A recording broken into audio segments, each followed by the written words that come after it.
Hi everybody, it's Dr. Galvin with your daily coronavirus update. As you can see, I'm kind of not dressed like Dr. Galvin today. I'm in disguise, and today's message really isn't going to come from me as an emergency physician or a wellness physician. It's going to come from me as a father and a husband and a family man and an American.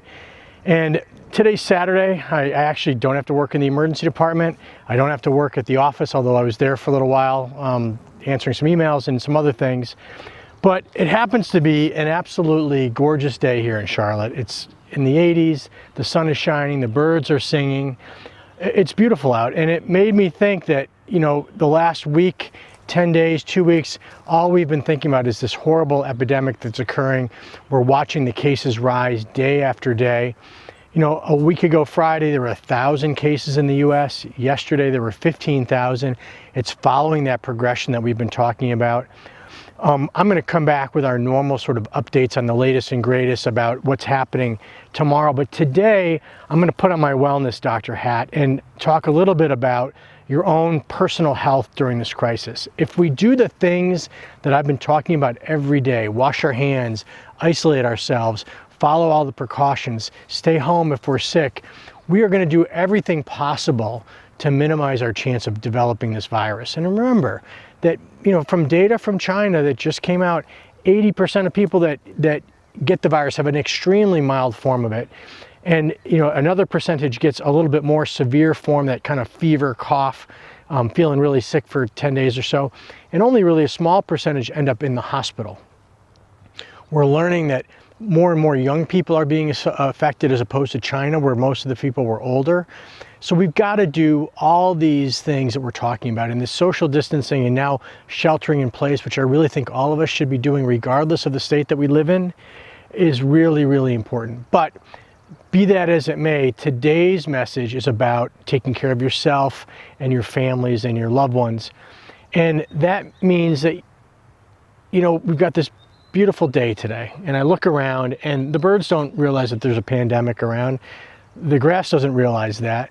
And, you know, we're given a little bit of an opportunity here to spend some time with our families, our close relatives, some time for some introspection, for some relaxation. You know, we go a million miles an hour all the time, and we don't get time to sit down and read a book or have a conversation with our kids or do a puzzle or things like that maybe, you know, in the back of our mind, I'm going to do it someday. Well, you know what?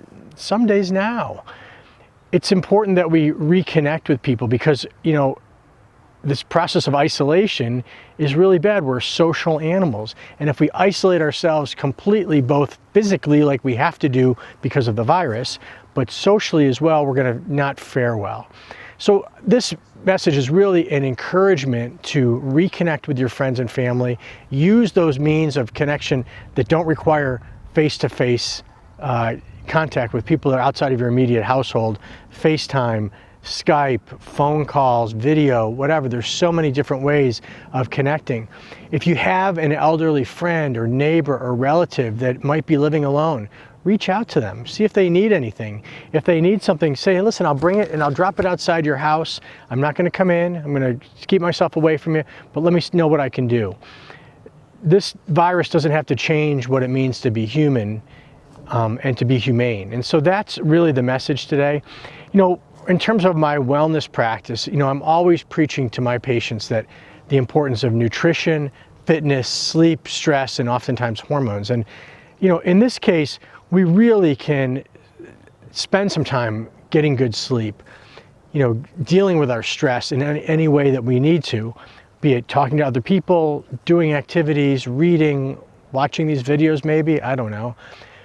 You know, the fitness piece, you can still work out. I'm out here at this school nearby, and, you know, the playgrounds are eerily empty, but there are people walking around. I see a lady and her daughter over there.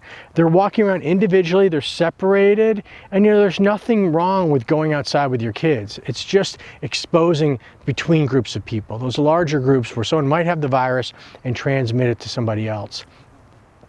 Nutrition's important, you know.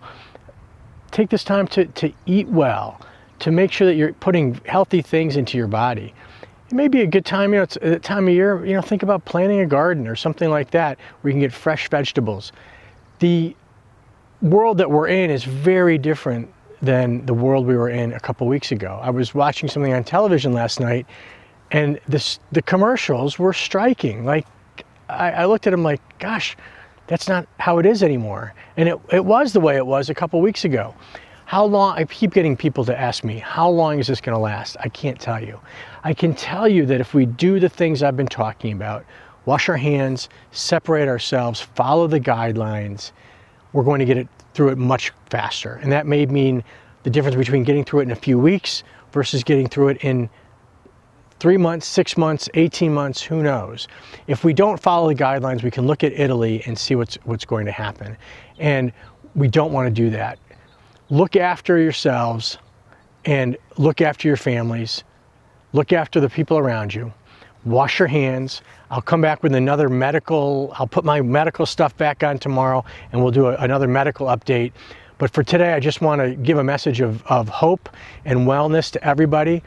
If you like these videos, please share them. If you have specific questions that you want me to answer, you know, I'm not your doctor. I'm a doctor, but I'm not your doctor. And there's medical, legal reasons I can't give sometimes specific answers. But if you post questions below, what I will do is I will try to answer them in a general sense.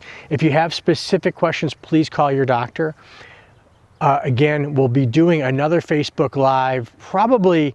I think it might be useful to do it after my emergency department shift, which is either tomorrow night or Monday night, and that'll be a little bit more interesting, I think. So probably sometime next week, midweek, Tuesday or Wednesday, we'll probably do another Facebook Live so we can take live questions. The last one was a little bit hectic. I've never done one before, but we'll be better this time. Again, please share this if you find it valuable, like our page, and I will be back tomorrow. Have a great day.